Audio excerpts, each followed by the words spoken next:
कुछ पता नहीं कौन उसको बाहर छोड़ गया। बहुत बुरी हालत थी।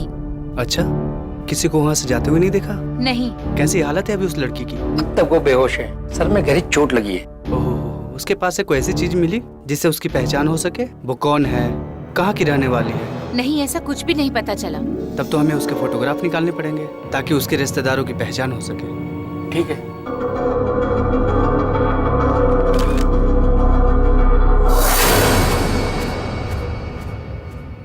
दो लोग एक लड़की को बेहद जख्मी हालत में एक अस्पताल के मेन गेट पर छोड़कर चले जाते हैं। बुरी तरह से घायल इस लड़की के सर पर गहरे जख्म थे, जिनसे दर्द के साथ साथ कई सवाल भी उभर रहे थे। सवाल ये कि ये लड़की कौन थी जो इतनी बुरी हालत में अस्पताल की दहलीज पर पाई गई? वो लोग कौन थे जो उसे इस हालत में अस्पताल तक पहुंचाने आए? और सबसे अहम सवाल, लड़की की ये हालत हुई कैसे और किसने की? सवाल और भी थे, मगर जवाब तभी मुमकिन था।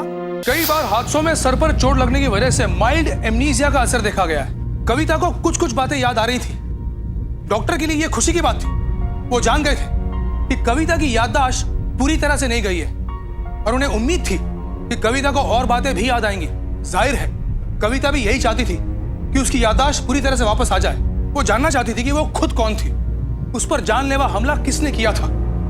उसे तो फिलहाल यह भी नहीं पता था कि उस हमले की वजह क्या थी, मगर अगले दिन उसे उम्मीद की एक किरण नजर आई। कहाँ है हमारी बच्ची? हम उसके चाचा चाची हैं। अखबार में फोटो देख कर आया उस लड़की का। उस लड़की का नाम कविता वर्मा है। उसकी हालत कैसी है डॉक्टर साहब? क्या हम उसे मिल सकते हैं? बिन माँ बाप की बच्ची के साथ बहुत बुरा हुआ। हम ऊपर वाले को क्या मुंह दिखाएंगे? हमने उसे अपनी बच्ची की तरह पाला है। कुछ साल पहले उसके माँ बाप गुजर गए। उसके बाद मैंने उसे अपने गांव से बुलवा लिया और तब से ये हमारे पास ही है। हफ्ते भर पहले घर से बाहर निकली थी, कुछ सामान लेने के लिए, और लौटी ही नहीं। हमारे पास उसका फोटो भी नहीं था। ये तो भला है आपका और इनका कि कविता की फोटो पेपर में छपवाई, वरना हम तो मिल ही नहीं पाते उससे।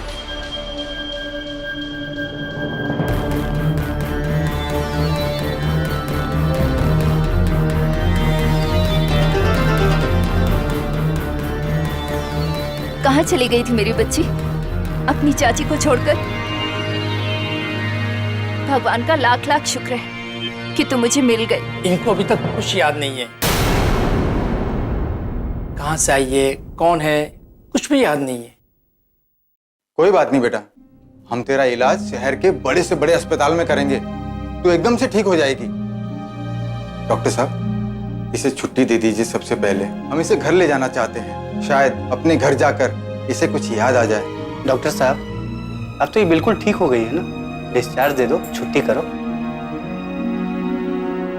ठीक है सिस्टर, इनके डिस्चार्ज के पेपर रेडी करो और सिग्नेचर ले लो। Okay doctor.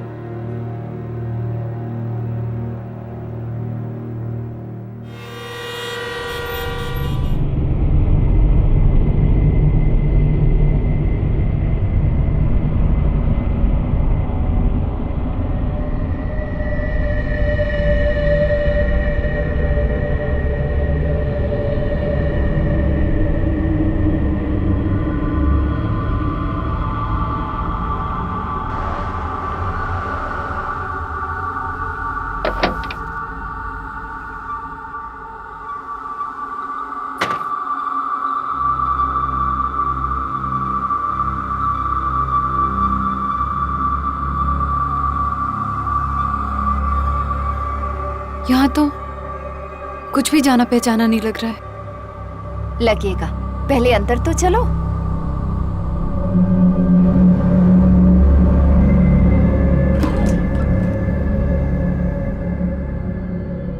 मुझे कुछ याद नहीं आ रहा है। कुछ भी जाना पहचाना नहीं लग रहा है। मेरी चीजें, मेरा सारा सामान कहाँ है? वो बेटी, तेरा सारा सामान तेरी चाची ने तेरे जाने के बाद में बड़े जतन से पास वाले घर में रख दिया है। हम अभी ले आते हैं, चलो। मैं भी चलती हूँ। नहीं बेटी, मतलब तू अभी तो इतने बुरे दौर से गुजरी है, अभी अस्पताल से आई है, तुझे आराम की जरूरत है। तू यहीं आराम कर, हम ले आते हैं। हाँ हाँ, तुम आराम करो, हम आ रहे हैं। चलो।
बाकी का काम पूरा होने के बाद मिलेगा।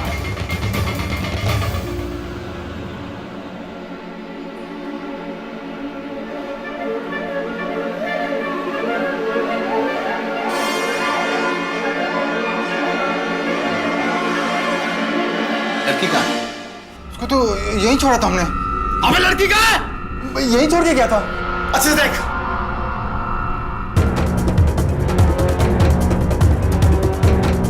अबे मोरी, पकड़ उसे।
डॉक्टर साहब मुझे बचा लीजिए। डॉक्टर साहब वो लोग मुझे मार देंगे। क्या हुआ? तुम्हारा चाचा और चाची कहाँ है? वो लोग मेरे चाचा चाची नहीं है। क्या? वो तो किसी के कहने पे मुझे यहाँ से लेकर गए थे।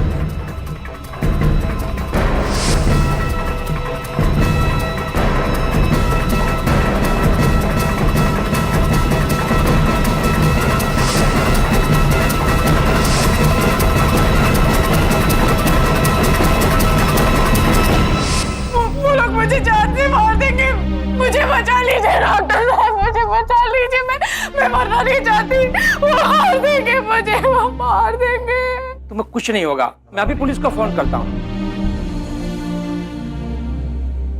कविता,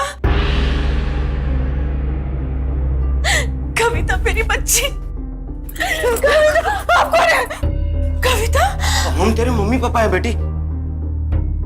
मैं कैसे यकीन कर लूं कि आप लोग सच बोल रहे हो?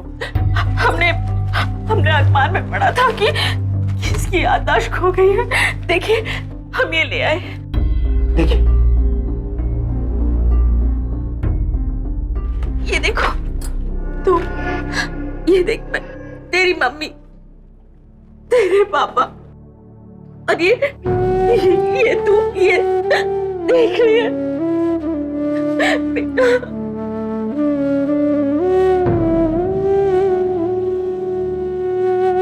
कविता, याद करने की कोशिश कर मेरी।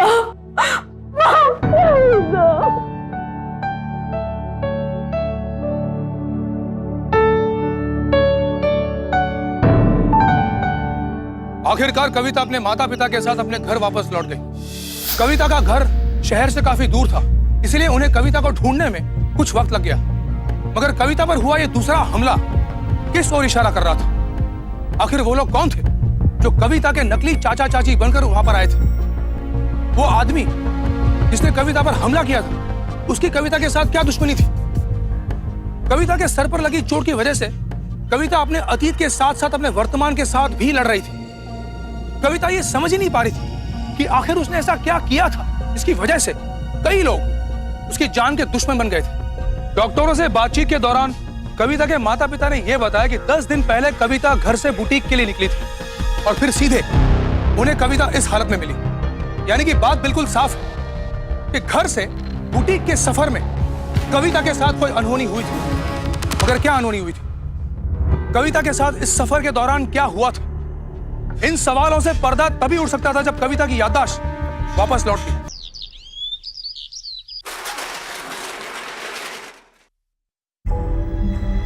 तुम्हारे बुटीक में 2 वर्कर्स भी हैं। मैंने उन्हें भी बुलवाया है ताकि तुम उनसे मिल लो। तुम्हारे जाने के बाद से बंद पड़ा था ये। लो आ गए। दोस्त है मैडम। आओ बेटी।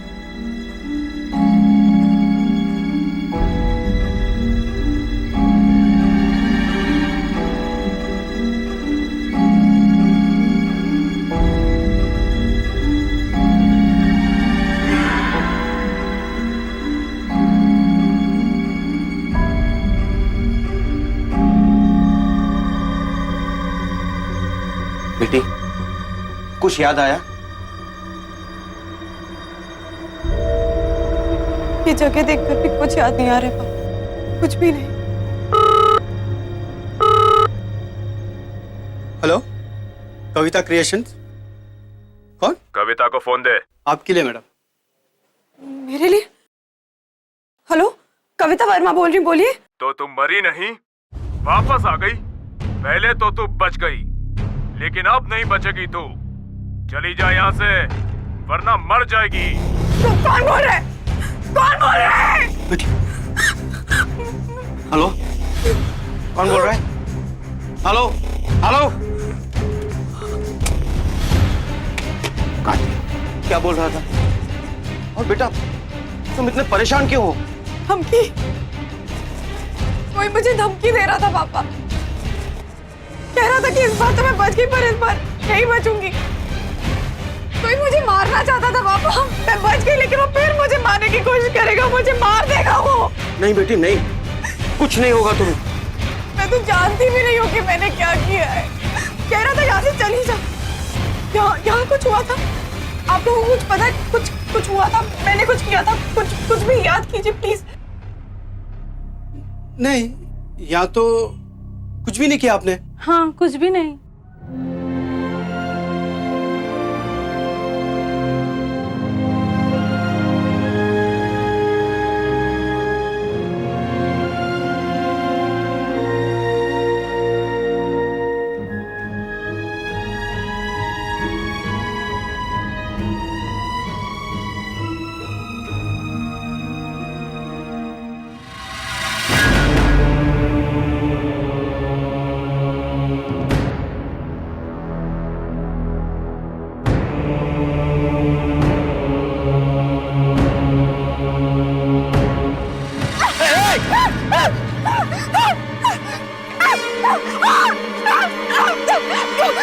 बेटी डरो मत, ये एसिड नहीं है। कुछ नहीं होगा तुम्हें बेटी।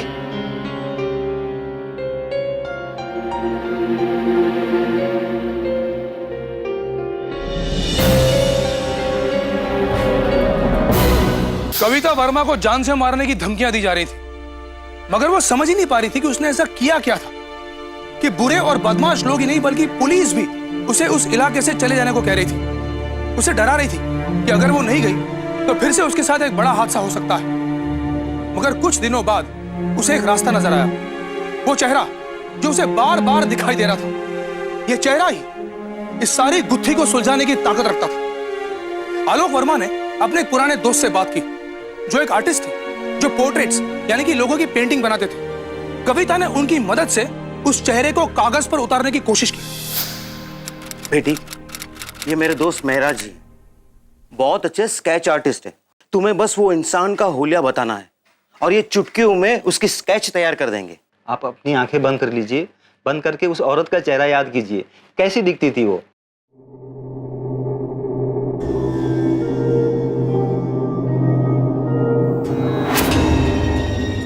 वो लगभग 40-50 साल की औरत है, गोल चेहरा है, सर पे घूंघट लेती है, छोटी छोटी आंखें, मोटे भाव हैं, पतले होठ हैं।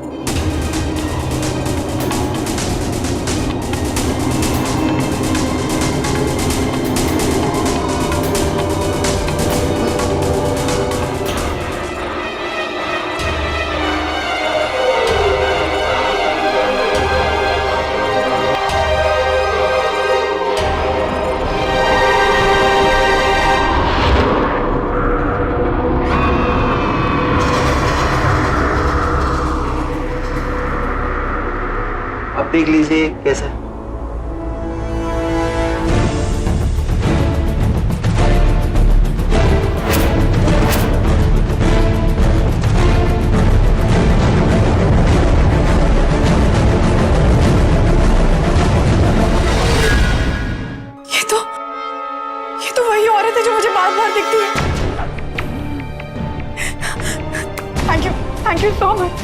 Thank you so much.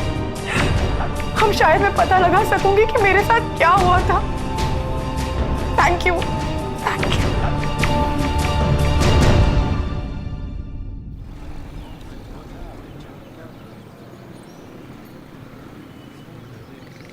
Thank you मेरा साहब।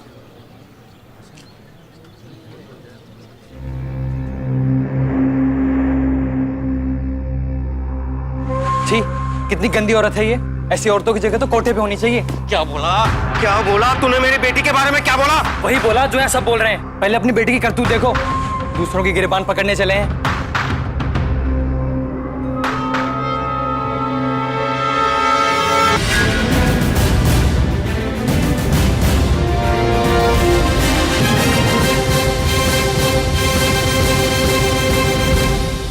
नहीं, ये मैं नहीं हूँ पापा, ये मैं नहीं हूँ। जी, ये मैं नहीं हूँ। ये मुझे बदनाम करने के लिए बना, ये मैं नहीं हूँ। हाँ, लड़की यही बोलती है ऐसे वीडियो बनने के बाद, मैं नहीं हूँ, मैं नहीं हूँ। अरे मुंह संभाल के बात कर, तुझे पता भी है क्या बोल रहे तू? देखो कैसे नुमाइश कर रही है अपनी गंदगी की। अरे हम तो सोच भी नहीं सकते वो लोग ऐसे हो गए। मुंह संभाल के बात कीजिए आप, क्या बोलने जा रही है? कहा ना मैं नहीं हूँ, ये मैं नहीं हूँ। बाहर निकालो, सबको बाहर निकालो।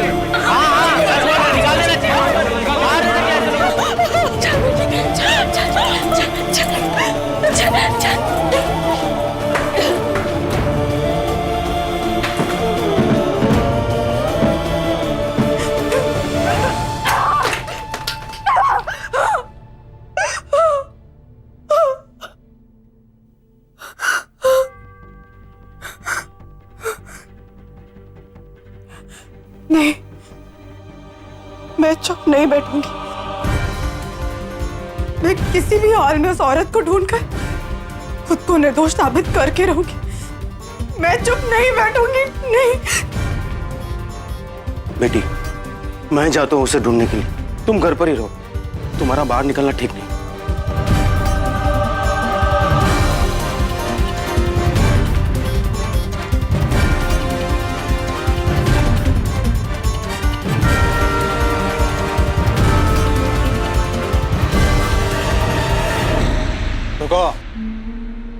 कविता वर्मा है घर पे? जी। अरेस्ट वारंट है इनके नाम का, बाहर निकालो उसे। क्या हुआ? क्या किया मैंने? क्या किया मैंने? अरे कैमरे के सामने गंदे काम करती हो और पूछती हो क्या किया मैंने?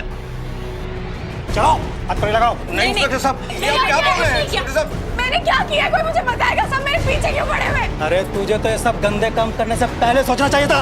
माँ, माँ मुझे। चलो, कुछ नहीं सुनना है, चलो। मेरी बेटी ऐसा काम नहीं। चलो। अरे इंस्पेक्टर साहब, कविता के लिए ये गुत्थी सुलझने के बजाय और भी उलझती जा रही थी। पहले उस पर जानलेवा हमला हुआ, फिर जब वो वापस लौटी तो उसे जान से मारने की धमकियां मिलने लगी, फिर उसके चरित्र पर हमला किया गया। अब आखिरकार पुलिस उसे गिरफ्तार करके ले गई। अपनी दिमागी हालत से बेबस कविता ये समझ ही नहीं पा रही थी, उसे कुछ याद ही नहीं आ रहा था कि आखिर उसने ऐसा किया क्या है जिसकी वजह से वो सबकी आंखों में खटक रही थी। पुलिस ने कविता को अभद्र व्यवहार के लिए गिरफ्तार किया था, मगर उसके पिता ने जमानत देकर उसे छुड़वा लिया।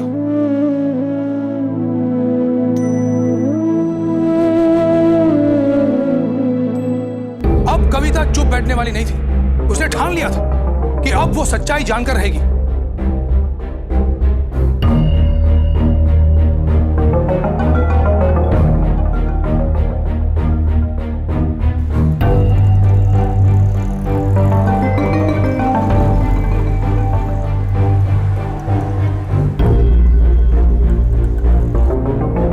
वो दुआ कर रही थी कि उसे वो औरत मिल जाए इसका स्केच उसने मिस्टर मेहरा की मदद से बनाया था।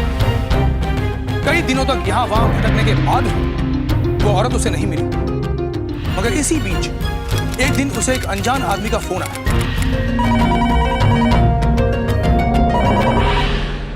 हेलो, कौन?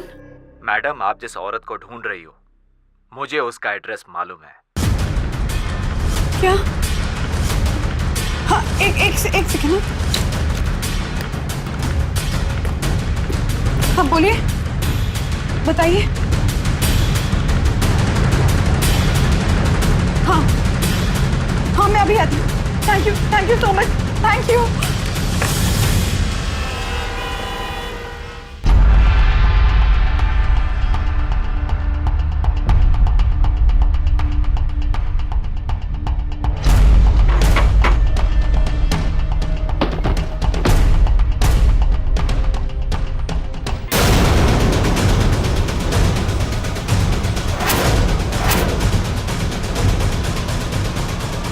क्या बेटी? कहाँ चली गई थी तू? बात क्यों कर रही है? अंदर आ बच्ची आ। ऐसा कैसे देख रही है तू? ये तेरी फातिमा बुआ, अपनी फातिमा बुआ को भूल गई? अपनी फातिमा बुआ को छोड़कर कहाँ चली गई थी मेरी बच्ची? कहाँ चली गई थी?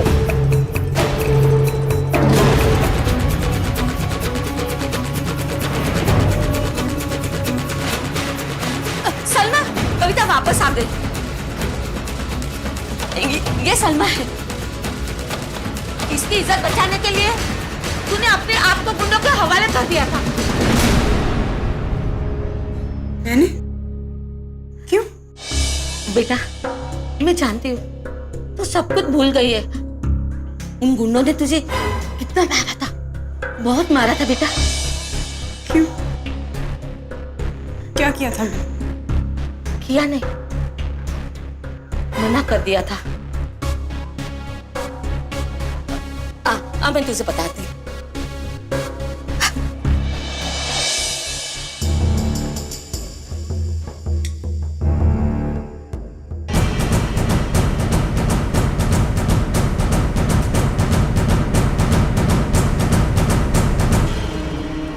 ये तो वही कमरा है जहाँ वो गंदा वो झूठा वीडियो शूट हुआ था। ये तो वही कमरा है। वो झूठा नहीं, सच्चा था। और वो तुमने खुद अपनी मर्जी से ये वो सब किया था ताकि मेरी बेटी को करना ना पड़े। अरे वो ही तुम करती आ रही हो। अरे वो वाली वीडियो बनवाती थी, उससे तुम्हें बहुत सारे पैसे मिलते थे और वही पैसे से तुमने अपना बुटीक भी खोला ताकि लोगों को तुम पे शक ना हो। नहीं, ऐसा नहीं हो सकता। मैं ऐसा नहीं कर सकती। मैं ऐसा नहीं कर सकती। मैं ऐसा नहीं कर सकती। तुमने खुद ने वो वीडियो देखा है। वो वीडियो तो बहुत छोटा सा है। अरे तुमने तो पूरी फिल्म यहाँ बनाई है।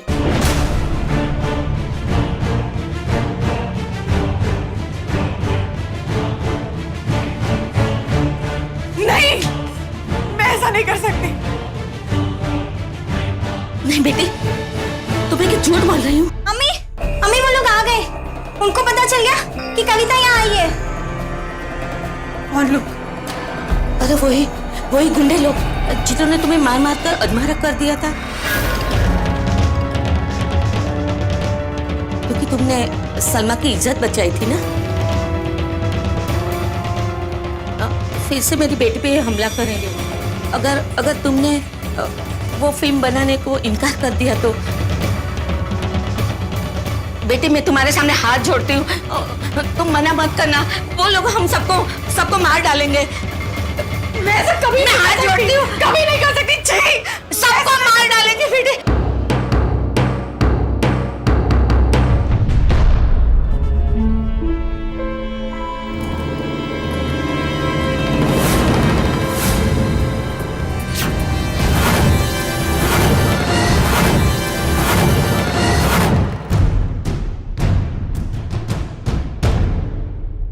अरे वाह, आ गई तू। चल वीडियो बनाते हैं, चल। और हीरो वही पुराना, अपना मनोज भाटिया। इसकी बाहों में तू पहले भी झूम चुकी है।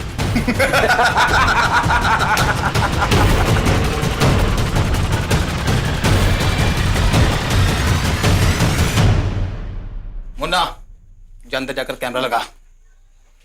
चल अंदर। हाथ मत लगाना। चल अंदर। हाथ मत लगाना। चल अंदर। पकड़।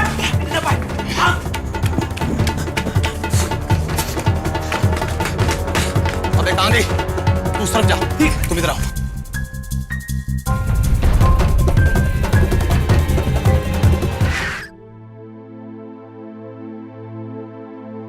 थैंक यू इन्हें यहाँ लाने के लिए। थैंक यू कहकर आप मुझे शर्मिंदा कर रहे हैं। हर इंसान को दूसरों की मदद करनी चाहिए। काश सब लोग आप जैसे सोच रखते हैं। जी, मैं एक सोशल वर्कर हूँ, एनजीओ चलाता हूँ लोगों की मदद करने के लिए। बस वही कर रहा हूँ। मैंने अखबार में इनके बारे में पढ़ा था। मेरी बेटी को आपकी और भी मदद चाहिए होगी कौशल जी।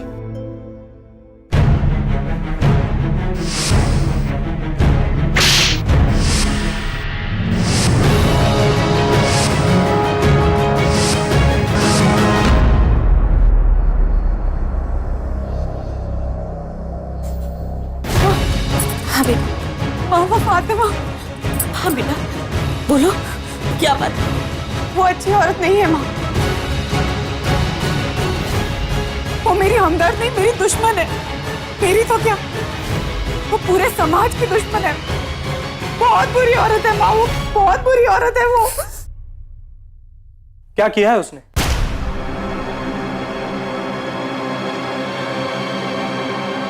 माजी अस्सलाम वालेकुम। माजी 100 रुपए का माल। मैंने आपको पहले भी वार्न किया था ना कि आप ये नशीली चीजें बेचने का काम बंद कर दीजिए, पर आप नहीं माने। अब मुझे आपके खिलाफ पुलिस कंप्लेंट करनी पड़ेगी। पुलिस में कंप्लेन करेगी? तू मेरे खिलाफ पुलिस में कंप्लेन करेगी? तू मेरे खिलाफ बोलेगी? ये इलाका मेरा है, मेरा। तेरे में हिम्मत है ना? जा जा पुलिस में और मेरी कंप्लेन कर। जा जा यहाँ से। अब मैं आपको गिरफ्तार करवा कर देख लीजिएगा। दादी 2 घंटे में रेडी रखिएगा, मैं आ रही हूँ।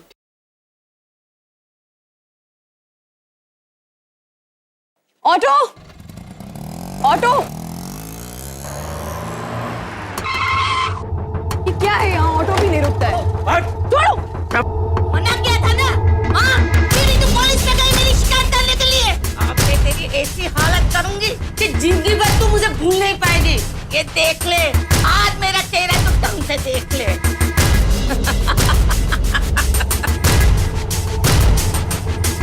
वो लोग मुझे हॉस्पिटल के बाहर फेंककर चले गए।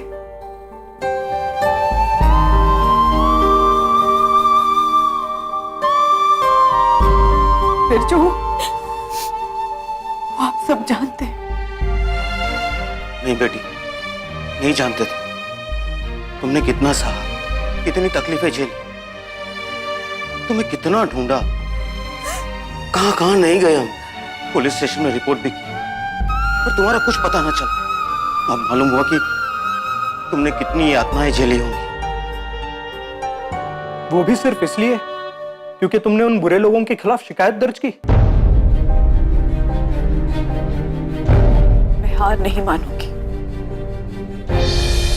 मैं उन लोगों को सजा दिलवा कर रहूंगी, चाहे मेरी जान क्यों ना चली जाए। मैं हार नहीं मानूंगी। मैं हर कदम पे तुम्हारे साथ हूं।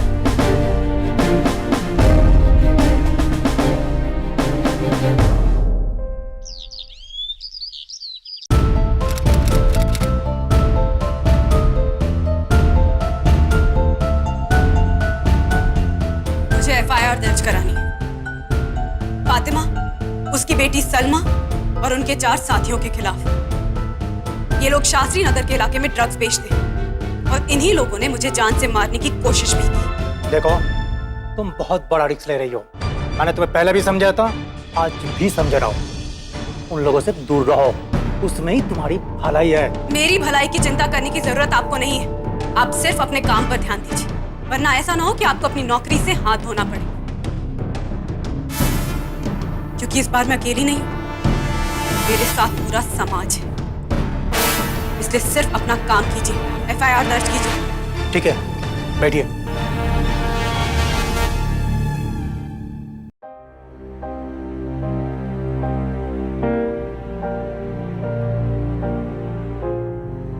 तुमने पूरा केस डिटेल में लिखा है ना? एक एक चीज,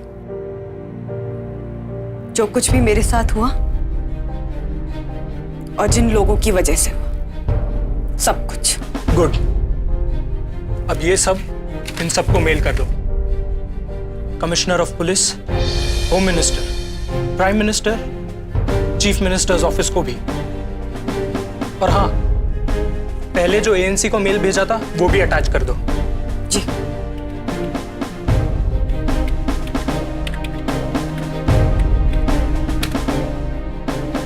उम्मीद है अब कोई ना कोई एक्शन जरूर लिया जाएगा। पर उसके लिए मुझे लोगों को अपने साथ लाना होगा।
आपके बच्चों पर हमला करे तो आप बिना अपने जान की परवाह किए अपने बच्चों की रक्षा करेंगे। लेकिन नशे का जहर बेचने वाले लोग रोज थोड़ा थोड़ा करके आपके बच्चों की जान ले रहे हैं। आप फिर भी चुप हैं। अगर आज हमने इसके खिलाफ आवाज नहीं उठाई तो ये जहर हमारे देश की युवा पीढ़ी को बर्बाद कर देगा, हमारे देश को खोखला कर देगा। क्या आप इसके खिलाफ आवाज उठाने में मेरा साथ देंगे? साथ देंगे। Thank you. प्लीज इसमें एक पेपर है, उस पर साइन कर दीजिए।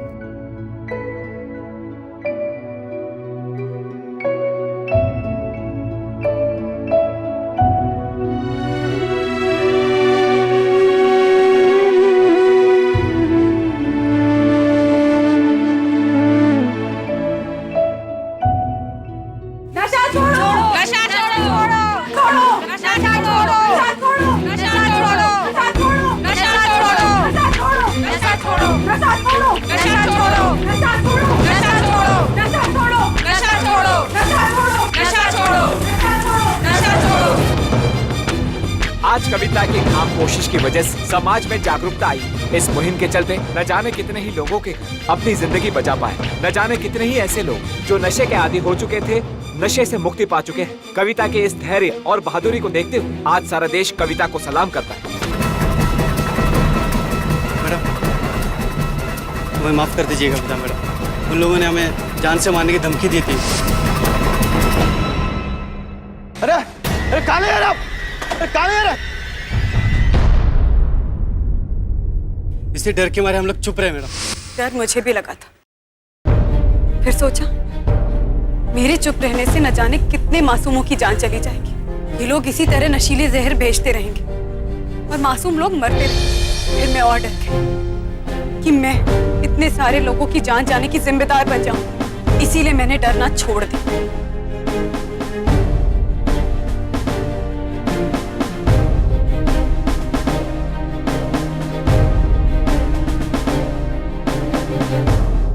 अपनी याददाश्त वापस आने के बाद कविता वर्मा ने एक जबरदस्त मुहिम चलाई। उसने लोगों में यह जागरूकता फैलाई कि नशे का काला कारोबार जो फातिमा और उसके साथी चला रहे हैं वो उनके घरों को तबाह कर देगा, उनके हंसते खेलते परिवार की जिंदगियों को नरक बना देगा, उनकी जिंदगियों में जहर घोल देगा।